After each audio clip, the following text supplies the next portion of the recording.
Hi friends, তোমরা সবাই কেমন আছো? আশা করি তোমরা খুব খুব ভালো আছো। আমিও ভালো আছি, কিন্তু কালকে যেন জল দেওয়া ভাত খেয়েছি গন্ধরাজ লেবু কাঁচা লঙ্কা দিয়ে। আর দেখো চোখ মুখ ফুলে কি অবস্থা, গলাও বসে গেছে। আর এই শর্ট রিল বানাবো বলে দেখো সেজেছি, কেমন লাগছে? সেজেছি কোথায়, হালকা করে একটু লিপস্টিক পরেছি, একটু কাজল পরেছি, তো কেমন লাগছে অবশ্যই কমেন্ট করে বলো। এই শাড়িটার বয়স 2 বছর হয়ে গেল, কোনো প্রিন্ট নেই। দেখো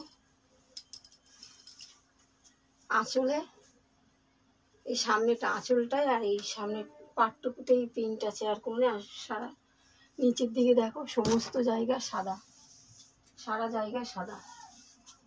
আর এই ব্লাউজটা আমি নিজের হাতে বানিয়েছি, আমার মেশিন আছে, সেলাই মেশিন আছে, তো আমি নিজে করেছিলাম এই ব্লাউজটা।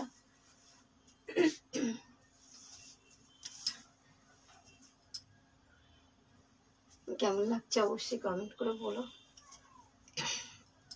একটা নতুন চুড়িদারের পাটিয়ালি প্যান্ট ছিল, আমারই ছিল, আমার কেনা প্যান্টটা, কেনাই ছিল, কিন্তু আমি একবার পরেছিলাম, পরে রেখে দিয়েছিলাম, তাকে ধোয়া হয়নি।